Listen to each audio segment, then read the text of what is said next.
Welcome to Rising Stars, where Miriam Knight, publisher of New Consciousness Review, interviews exciting new voices in the world of progressive and transformational books, films, and ideas, who offer intriguing perspectives on life, the universe, and everything in between. Join us as we celebrate the conscious awakening and explore many expressions of consciousness in action.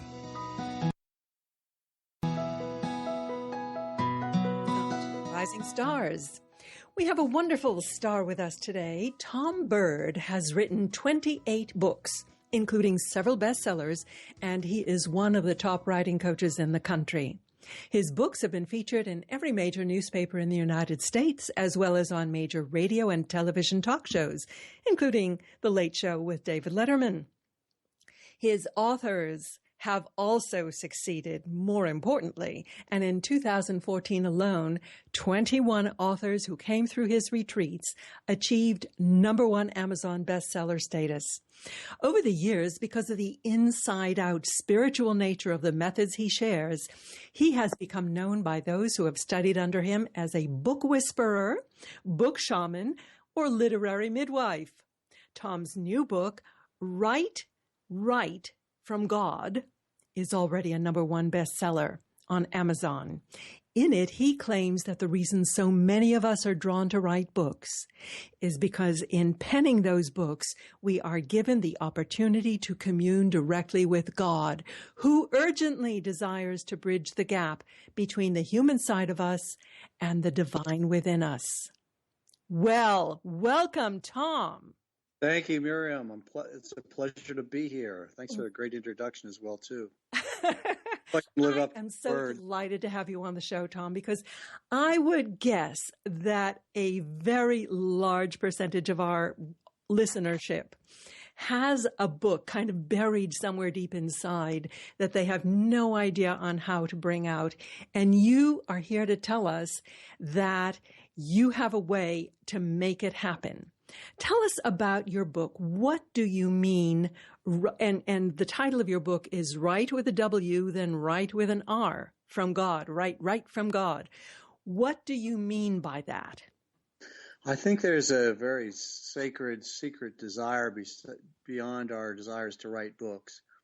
And that is for God. It's God's way of connecting with us through our books. And quite frankly, Miriam, what I do is I help people to reconnect directly, commune directly back with God through the writing of their books, and their desires to write their books take them there. Now, in regards to the popularity of the desire to write books, according to the New York Times, 81% of Americans feel as if they have a book stuck inside them that they need to get out. I think they're only off by 19%. I've never really met anybody in my life who I've gotten to know who hasn't admitted to me in one way or another that he or she wanted to write a book. And so I think it's a divine rite of passage, Miriam. It's a very personal thing, and the procedure that you describe in your book makes it even more personal. I mean, it's really deeply pulling inside, and that is very difficult because most of us approach it from the head, this intellectual side. How do you get people to overcome that? Well, first of all, the reason writing appears to be so difficult to do is because we are trained that educationally, we're trained that writing is an intellectual art form, which it is, but it is also a physical, mental, spiritual, and emotional art form as well, too. So it's actually a holistic art form. So what I do is help people bring out the 4 aspects of themselves, combine them into one effort to write, and then remove the left brain intervention of their inappropriate training so they can connect directly with the book. And the book just flies right through them. And, I've worked with over 85,000 new authors, Miriam. Hundreds of thousands of books have been written through my method. And to be honest with you, I've never taught anyone how to write a book. I've never taught them how to write a book. I've taught them how to connect with the book that was already inside them and to get out of the way and let the book out. Kind of like Michelangelo, who said that he just takes the excess stone around from the figure already in the rock. Exactly. The book, one thing we have to realize is that our unworthiness issues don't matter to God. So some of us don't think we're bright enough or talented enough or old enough or young enough or educated enough or not educated enough to be a successful author. Those unworthiness issues don't matter because we don't really create a book. And that's very important for our listeners to hear. We don't create a book, so there's no worthiness necessary. We release a book that's already been written on the other side of life and is waiting there in spirit for us. Have you always had this kind of spiritual approach to life, or did something happen that made you perceive it? Something happened that enabled me to have this spiritual perception of life my entire life. I'm the fifth of 5 children, the youngest by 9 years. My parents were older when I was born, and they were in a very dysfunctional relationship, so they were more concerned about warring with each other than raising me as a child. And so I never transferred my consciousness from the God I knew in the womb to my parents I knew in real life. So I've always had a direct spiritual connection with God. And that's the biggest present my parents gave me. And it came as a result of their dysfunctional relationship. You know, they do say that we select our parents before we're born. Whether you believe that or not, there seems to be something in that, because the lessons that we learn in our particular childhood environment seem to shape us so profoundly for the life ahead. I agree completely with that. You know, I felt in my life, I at times in my much younger years wondered, how was I born into this family? Because we were so different. But I could see how the paradox of being a family member yet being so different really served me well, especially on a spiritual basis. They gave me everything that I lacked. They gave me compassion. They gave me exposure to feelings that I would not have had. They maintained my true and unadulterated connection to God by not being there for me as a youth. You know, I have heard other people, I've had other people on the show who have told a similar story of a very traumatic childhood or very deprived childhood that allowed them to survive only because they had this close connection to God, because we all need that emotional sustenance. And if we don't get it from our parents, where do we get it from? Right. Well, I think that we're all the way through the womb, we're in direct connection with God. And when we're born, physically born, we transfer that connection to God to our parents. We implant it on them. And after seeing that my parents just weren't there emotionally, they didn't have the ability to be there emotionally, I retained my connection with God, and it's made all the difference in my life. And I believe it's made a difference in a lot of other people's lives as well, too. So I don't see myself as being the result of an abusive relationship. I see myself being the result of a blessed relationship that gave me what I needed when I needed it to do what I do with my life. Mm. And what made you turn to writing as a career? Well, boy, you know, as far back as I can remember, Miriam, and that would be about the age of 4, writing was all that I wanted to do. I never had any aspirations of being anything else. And in fact, I wanted to write before I knew how to read books. But I loved to be around them, loved the feel of them, loved the smell of them, loved to touch them, loved them just be in my company. They're like old friends, it seemed like. And so I pursued writing as a profession early on. The thing that changed my life was that I tried every conventional method to become a published author that was available. And I was extensive in my research and study. And the more that I studied, Miriam, the more I got away from the success that I craved as an author. And so finally, at the age of 25, I'd hit my wall. And I tried everything I could do to become the author I felt that I already was and knew that I already was. I could feel it in every fiber of my body, my soul. And nothing was working. So I finally broke down. I think I had a mini nervous breakdown one night, and I just fell to my knees and started crying. And I made a promise to God that if God showed me how to become the author I already was, I would spend the rest of my life showing other people what he showed me. And, you know, I think some of the best decisions and best prayers we make come out of the result of desperation. And I was desperate. I was not a happy camper. I was blessed with a dream, but felt cursed with a dream because I wasn't living it. So long story short, 2 nights later, I woke up in the middle of the night, half in a dream state, half in a waking state. And I was just conscious enough to recollect what was happening in the dream that was appearing before my eyes. And what was happening was I was being shown exactly what I needed to know to become the author I already was, not only publishing-wise, but writing-wise. I put into play what I saw in that dream immediately the next morning, and I was met with instantaneous success. I sold my first book at the age of 25, 4 months later. I tripled my salary from a job that I had, quit the job, and became a full-time author, and I haven't looked back ever since. Wow. And you have actually made good on your promise to teach that to others. How many thousands did you say? About 85,000 I've worked with. Yeah, I did. I have to admit, though, I made my promise out of desperation. Initially, I had no aspirations of working with people. In fact, I liked writing because I'm relatively a closet dweller, and I liked my own alone time. And the idea of working personally with people on a public front was not attractive to me. But, I made a claim to God, a promise to God, so I didn't want to screw the big guy over. So, because I didn't want to get screwed over. And my success happened so quickly that I couldn't rely on loss of memory as an excuse for not following through.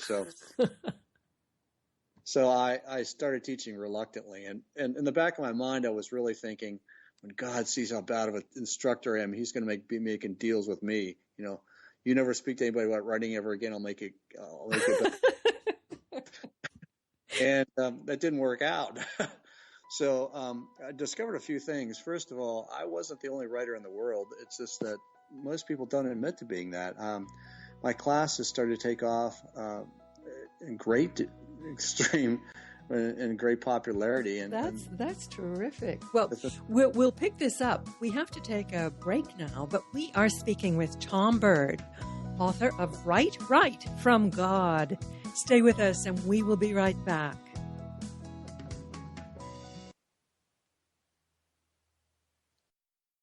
The future of Internet radio is here.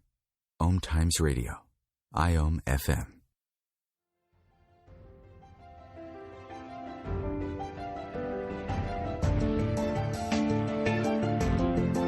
Have you been searching for a perspective beyond the mainstream? Check it out. Join your hosts, Cielito Pascual and Diana Gold Holland, on Share International Radio for thought-provoking views behind the news, Sundays at 1 p.m. Pacific, 4 p.m. Eastern, on Om Times Radio. You can also find us at shareontheairradio.org. This may be the message of hope you've been waiting for.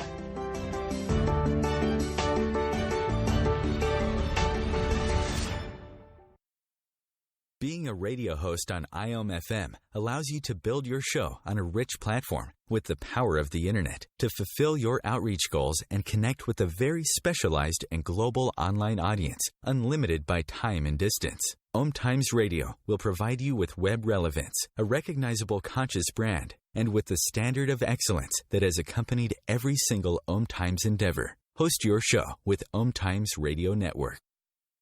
What if business could be fun? What if business is the adventure of living? What are you choosing? Where do you do business that makes it easier, more fun, or more joyful for you? We'd love to see where you do business. Connect with us on Instagram at Joy of Business or Twitter at Joy of Business, and share your pictures with hashtags BusinessDoneWhere and Joy of Business. Let's change the world with business. This is Terry Van Horn, and I want to invite you to join me for my weekly radio show, Hailing Light, on Om Times Radio every Wednesday at 6 p.m. Eastern Standard Time. On Hailing Light, we want to bring love, light, and blessings into your world. You can find out more about us at www.healinglightonline.com. Blessings. Conscious media for conscious minds. Om Times. Speaking with Tom Bird, the book whisperer and author of Right from God. Tom, before the break, we were talking about the process of bringing the students in your classes to a resolution of actually producing a book. Now, you actually get them to produce a book in a weekend. Is that true? How does that happen? Well, I'm assuming this. I know this has been your case, Miriam, and I'm assuming this is the case for a lot of our listeners. They've been in a situation previously where writing has just poured through them at a rapid rate. That's a result of a divine spiritual connection with the divine.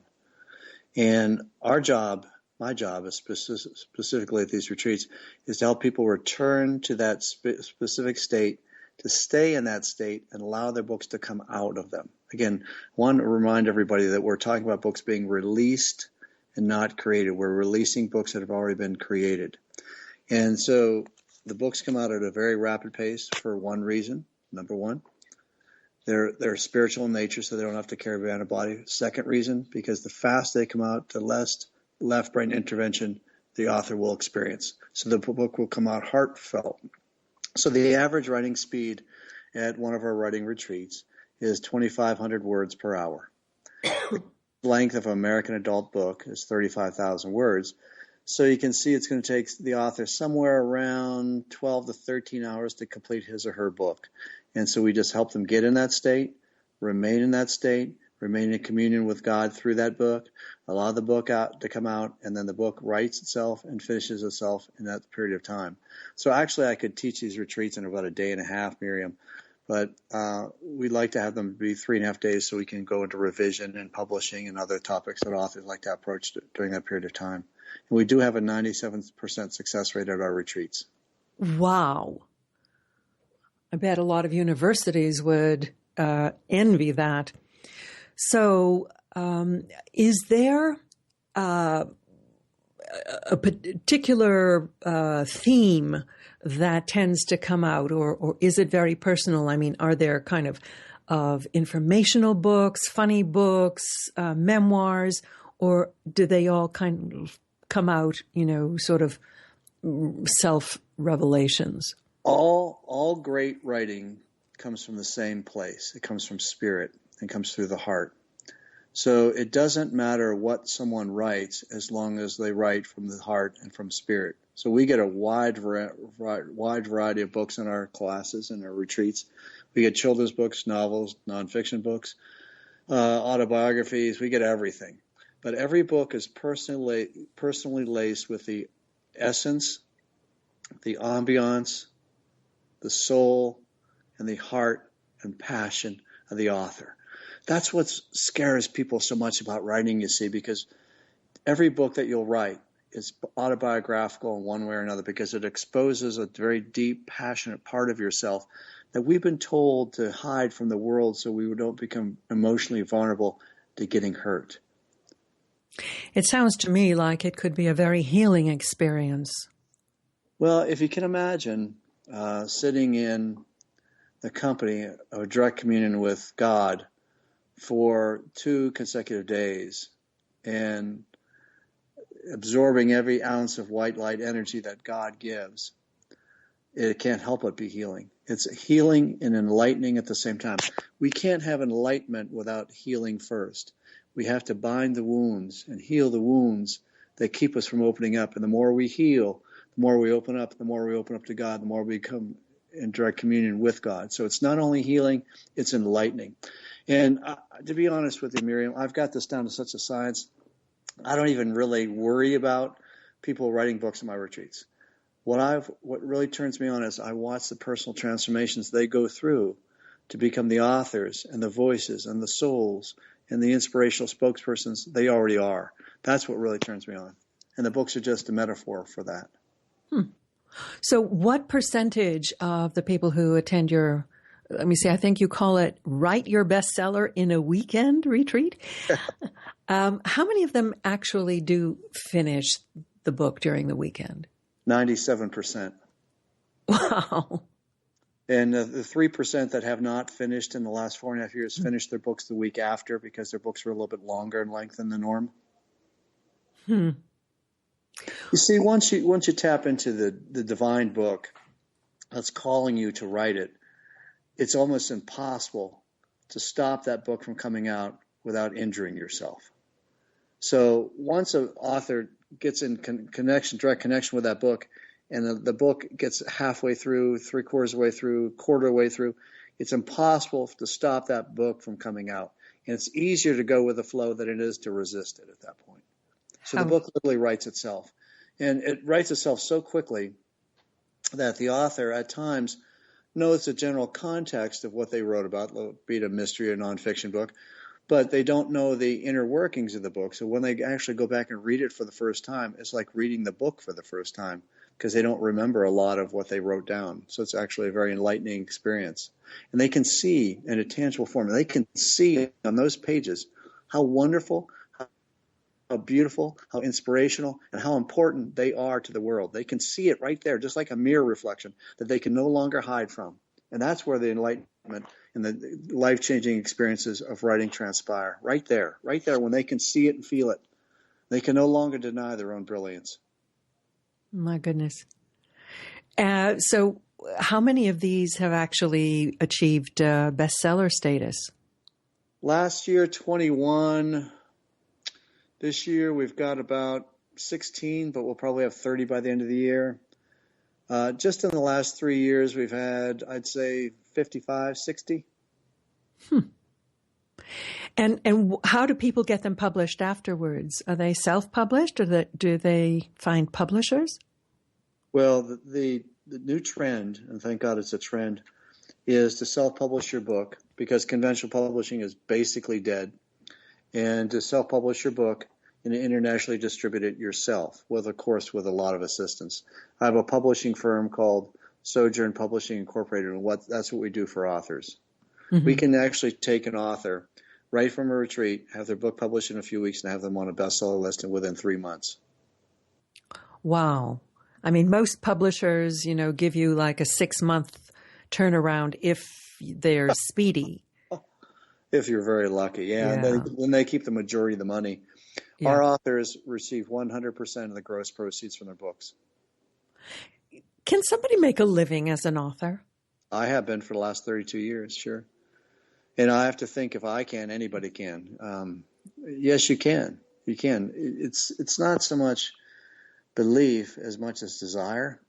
And that desire leads you beyond the beliefs you have about being a poor author and allows you to be worthy and compensated for just being you and sharing how you feel, whether it be a silly little story or a very deep portrayal of your own life or a nonfiction book. It doesn't matter. You see, Miriam, what the public buys, and they've always bought this, but they're buying it in greater degrees now. What they buy is passion.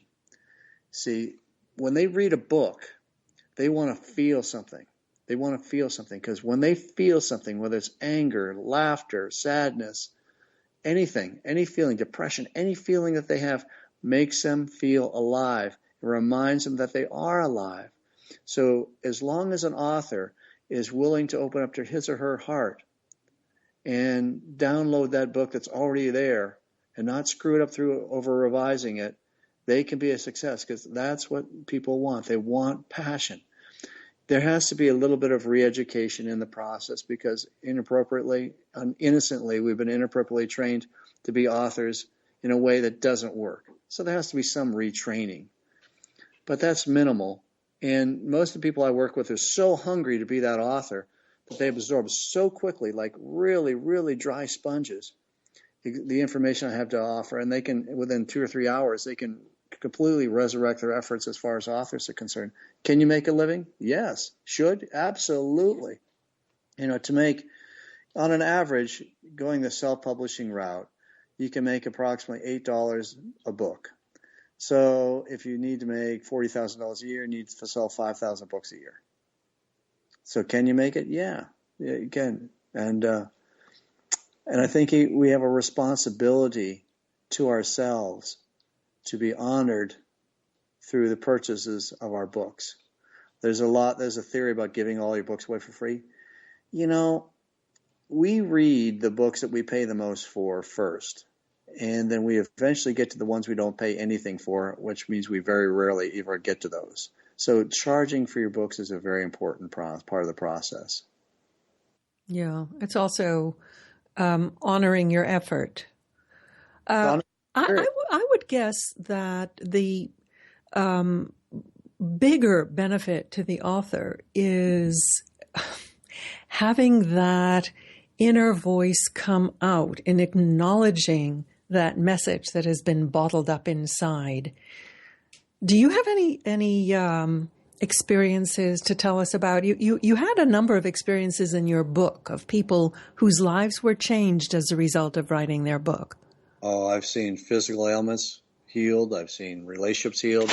I've seen careers changed. I've seen lives saved as a result of connecting with the divine spirit through the writing of one's book.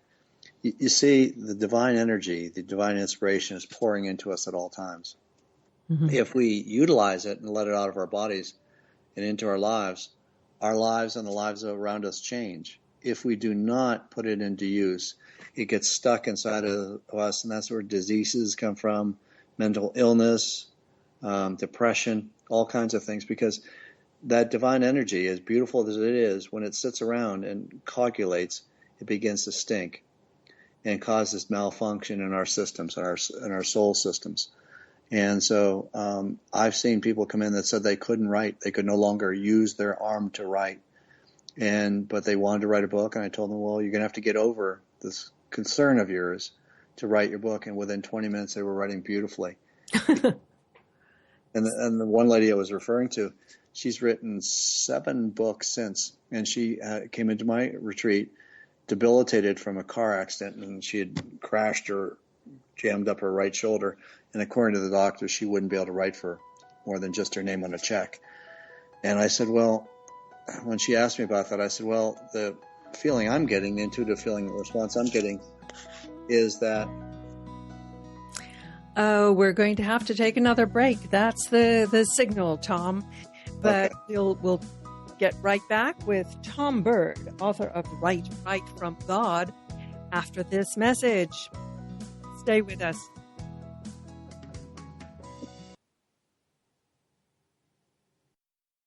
Your conscious connection to a more mindful world. Om Times Radio. IOM FM.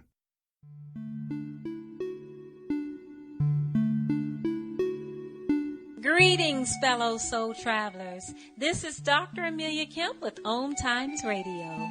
If you've been stressed mentally or emotionally, then join me on Sundays at 7 p.m. Eastern Standard Time for the From Psychotherapy to Sacred Therapy show, where you'll learn you're not sick, you're sacred. And by aligning with the soul is what makes you whole. Host your show on IOM FM, the radio network of Om Times Media, one of the more recognized brand names in the conscious community, and is backed by the extensive marketing reach of Om Times. Hosting a show on IOM FM immediately connects you with our extensive dedicated community. Om Times Magazine is one of the leading online content providers of positivity, wellness, and personal empowerment, a philanthropic organization. Their net proceeds are funneled to support worldwide charity initiatives via Humanity Healing International. Through their commitment to creating community and providing conscious content, they aspire to uplift humanity on a global scale. Om Times, co-creating a more conscious lifestyle. Come heal yourself. What is healing? Healing is nothing but connecting to your all-knowing higher self that already has solutions to all your problems and is always there to guide you. Through this show, we help you to connect with that you are and help you realize the innate potential you have to heal every aspect of your life. So come heal yourself every Tuesday, 11 a.m. Eastern, with your host, Monica Goyal. Namaste. Your conscious lifestyle on steroids. Om Times Radio. IOM FM. And we are back speaking with Tom Bird, the author of Right from God. Tom, what is your website? It's tombird.com, TOMBIRD.com. And I invite all our listeners to visit there. There's a freebie page where I give away a lot of free classes, copies of CDs I've done, books, because this is my ministry, Miriam, and I tithe to my ministry. I tithe 1/10 of my products and services to anyone that cannot afford my services or would like to get to know my services better and not have to pay for them. So that's tombird.com, and I would strongly recommend our listeners visit my freebie page. I have visited your freebie page, and I found the videos and the books and the downloadable CD absolutely fascinating. So I kind of second that recommendation. You know, it's interesting. I was listening to the commercials during the break, and it's coming at us from all sides, Tom, different ways of connecting with the divine. And what you're providing in your workshops is a way of directing that energy through us and out onto the page so that we can share it with others. It's kind of like getting leverage to get that light out into the world even wider. So, I mean, through all the books and everything, it just seems like such a fantastic form of ministry that you have developed. Are you a happy man? I mean, do you feel that you are in your sweet spot? I'm at peace. And I'm at peace because I follow the desires of my spirit and go wherever it leads me, whether I feel worthy of going there or not. I'm at peace. And I really feel, Miriam, the biggest benefit, biggest result that my authors receive from the writing of their books is they're finally at peace. I ask each one of my authors at a retreat after they finish their book to have a short conversation with me because I want to ask them a few questions. And one question I always ask them is, how do you feel? Now, going into the retreat, they would be expecting to feel exhilarated once they finish the book. No one's ever exhilarated. They all turn to me and say something along the lines of, I feel really good, you know.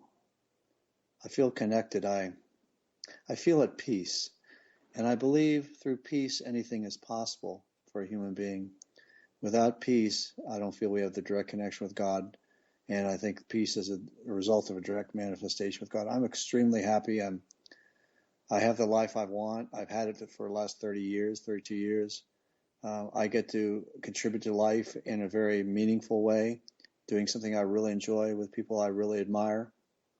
And I love being a father. I love being a husband. I love being a friend.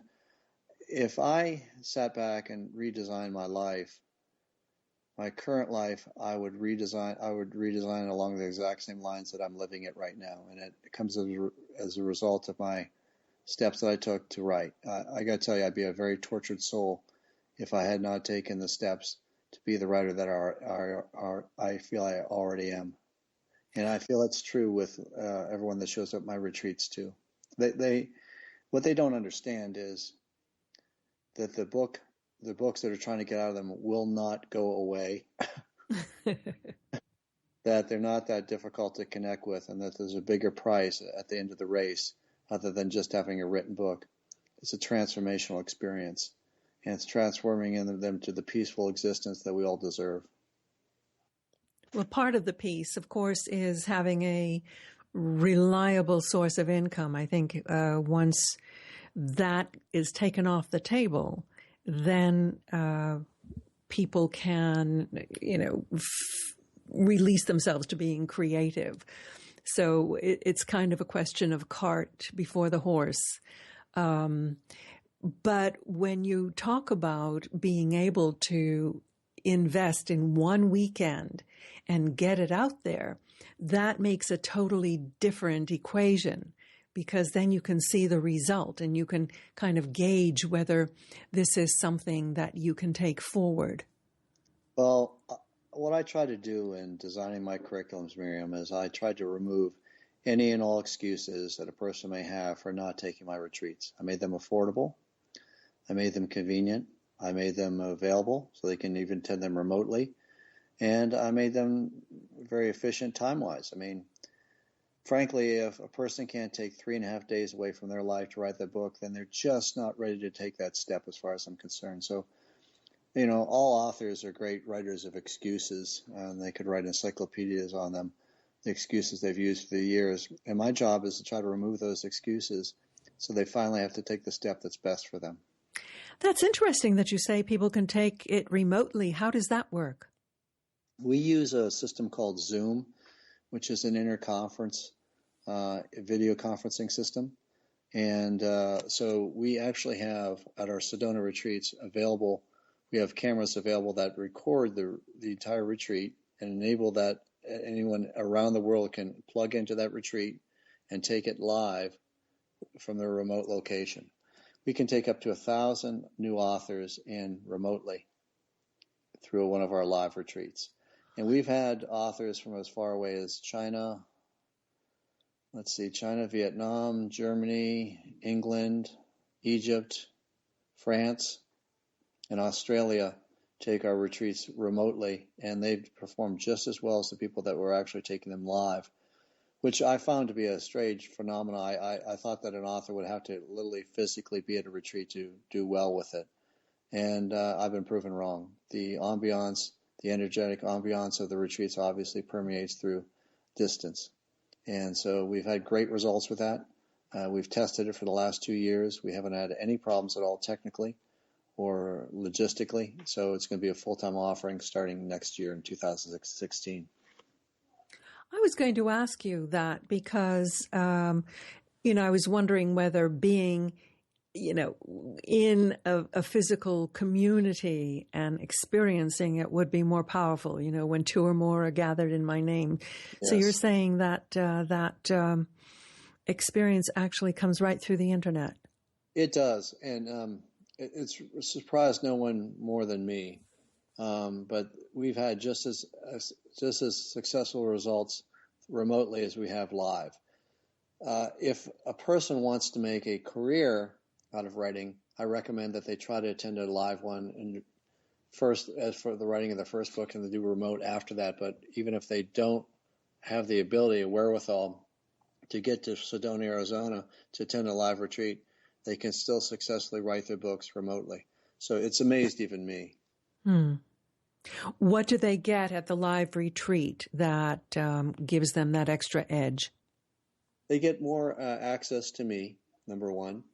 Number two, they get the actual retreat ambiance. So they'll be in a room with 70 people who they'll feel like family with by the time they leave.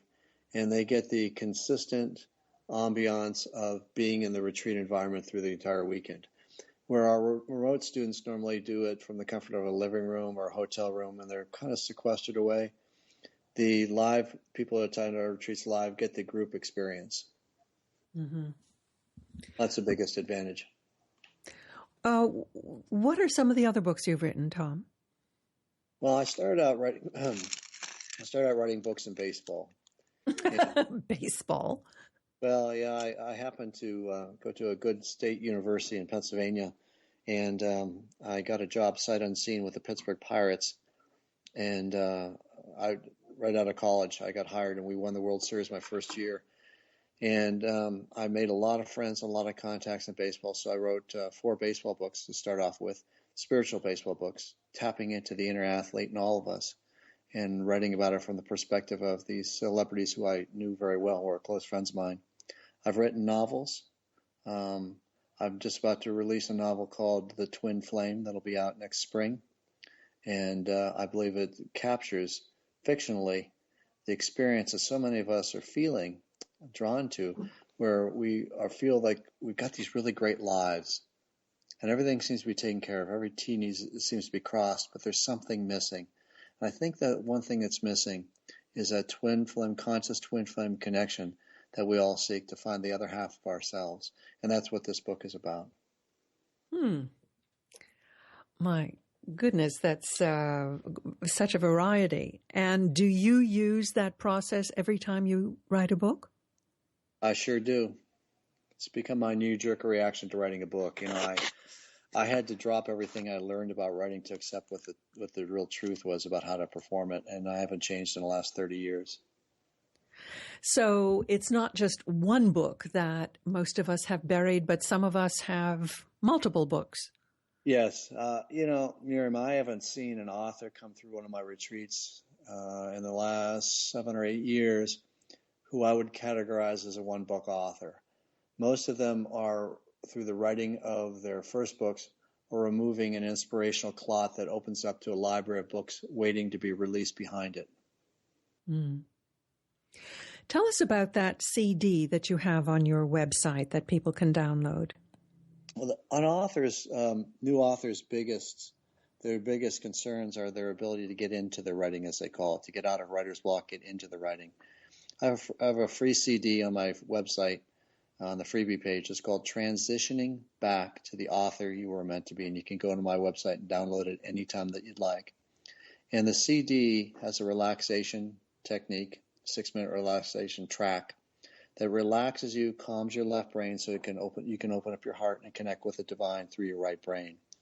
And then the second track is subliminal by nature, which means it's a collection of rhythmless music. And buried beyond that rhythmless music are some commands such as you can write, you like to write, you're writing now, which enables you to continue with your writing consistently. So the first track, the relaxation track, opens the door for spirit to come through. The subliminal track keeps that door open so spirit can keep coming through the writing of your book.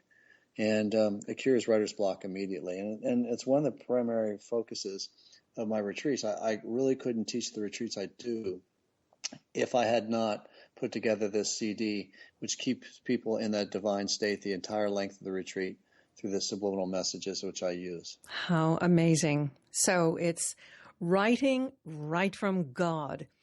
Well, we have been speaking with Tom Bird about his book and his amazing Write Your Bestseller in a Weekend retreats. Tom's website is tombird.com, and you really want to check this out. So we have just one more guest, so I hope you'll stay with us. And Tom, I want to thank you so much for being with us. Thank you, Miriam. It's been a pleasure. Goodbye, Tom.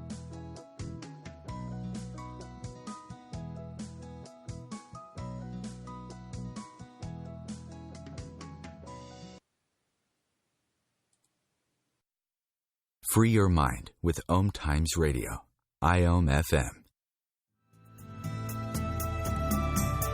Hello, I'm Sandy Sedgbeer, host of the Inspired Parenting Radio Show, where every week we bring you empowering information from the diverse fields of conscious parenting, education, neuroscience, consciousness, health, and metaphysics to support you in nurturing the best in your children.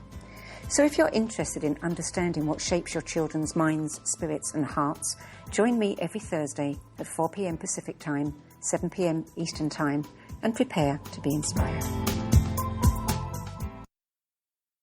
Being a radio host on IOM FM allows you to build your show on a rich platform with the power of the internet to fulfill your outreach goals and connect with a very specialized and global online audience, unlimited by time and distance. Om Times Radio will provide you with web relevance, a recognizable conscious brand, and with the standard of excellence that has accompanied every single Om Times endeavor. Host your show with Om Times Radio Network.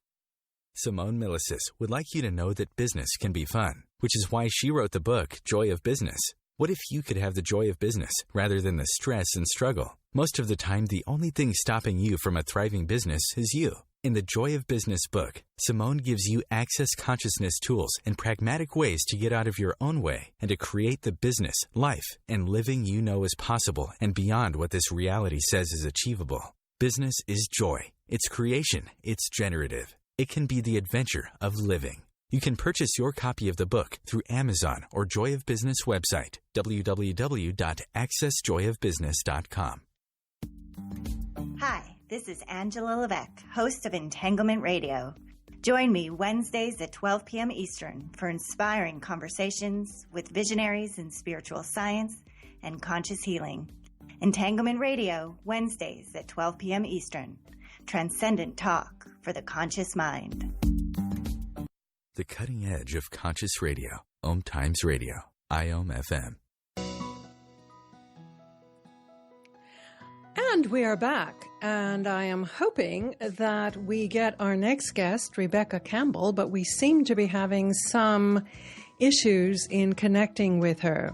Rebecca is currently in England, and I think there might be static across the pond. So I'm going to try again getting her. Rebecca.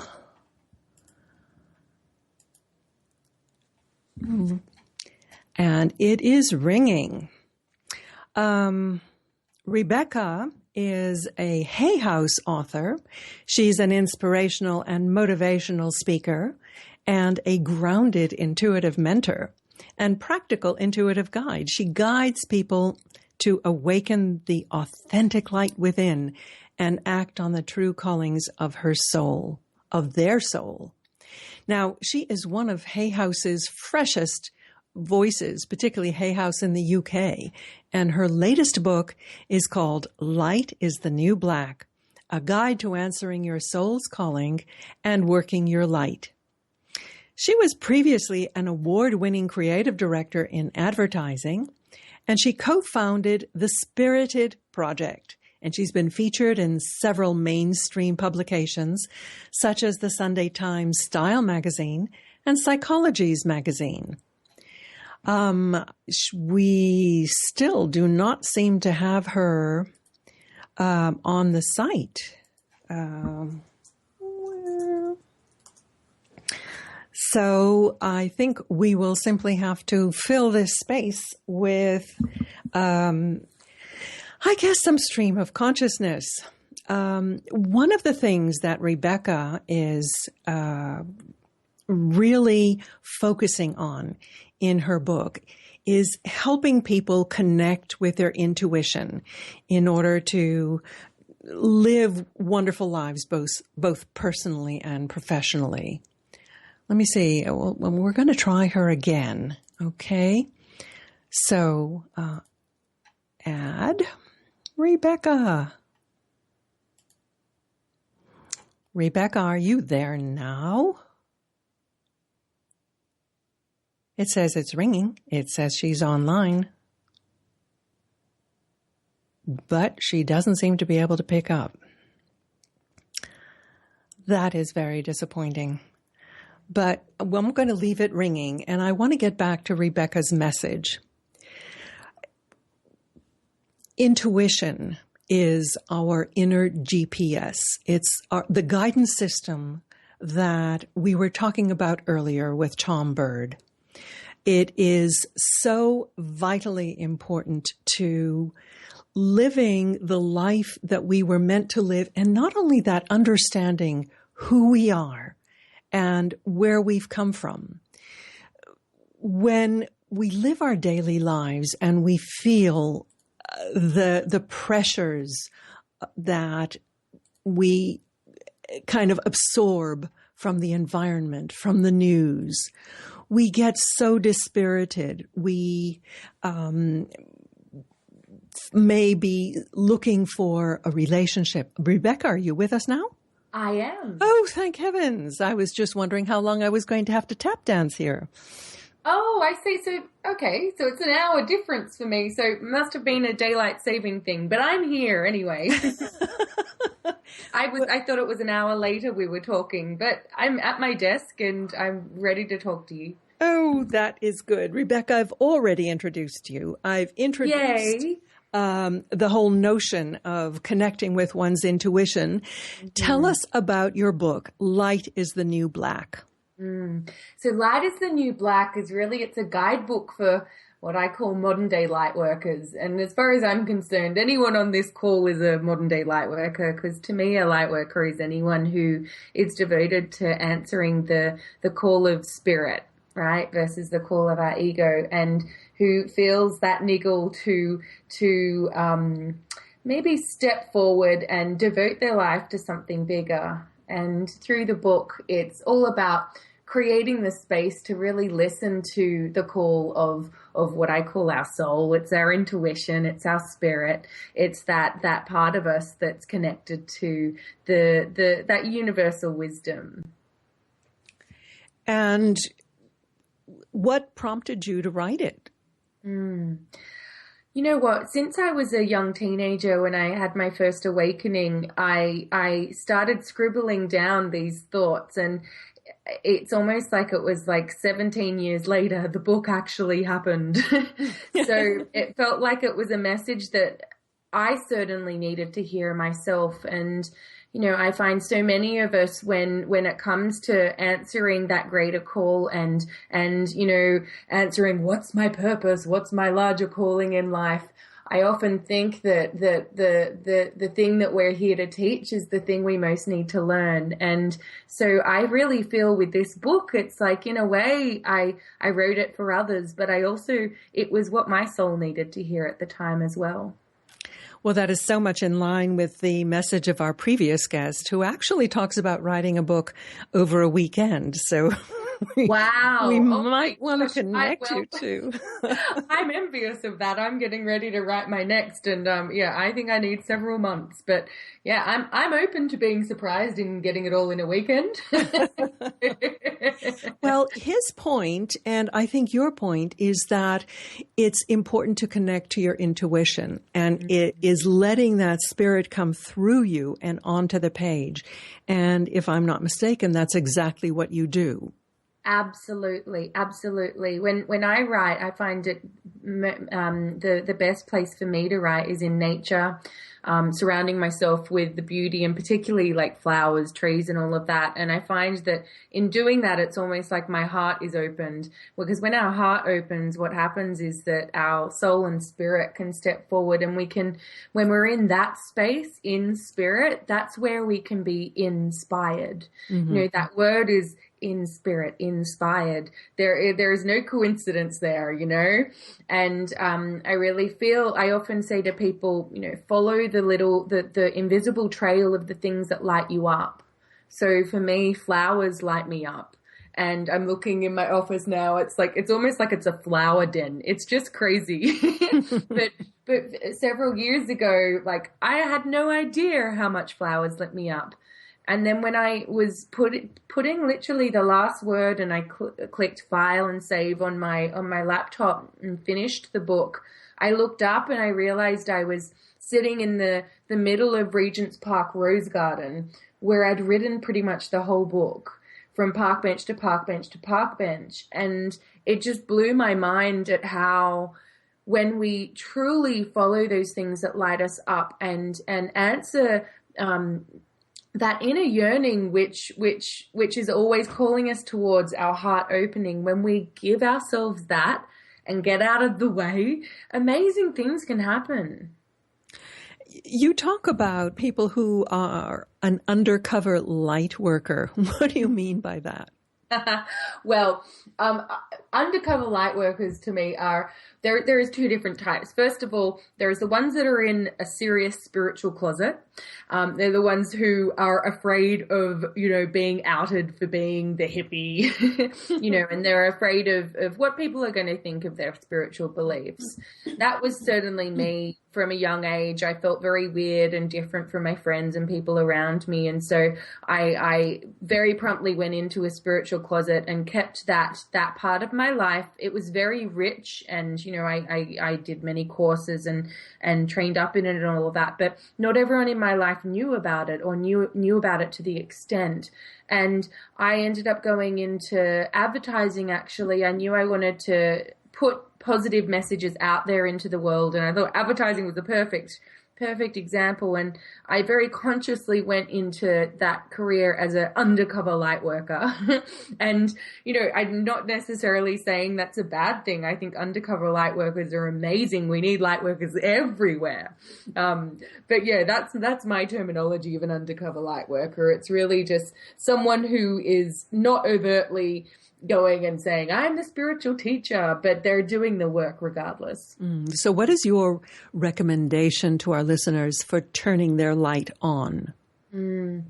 The number one way I would recommend is to carve out a part of your day. Just 5 minutes is enough if that's all you can do. 10 minutes, half an hour, whatever feels good, but make it non-negotiable. So it's like non-negotiable spiritual practice, I call it. So it's like literally this sacred time where you turn your light on every day. Meditation's wonderful. I do a form of meditation called light sourcing, which is on my website. You can download that for free.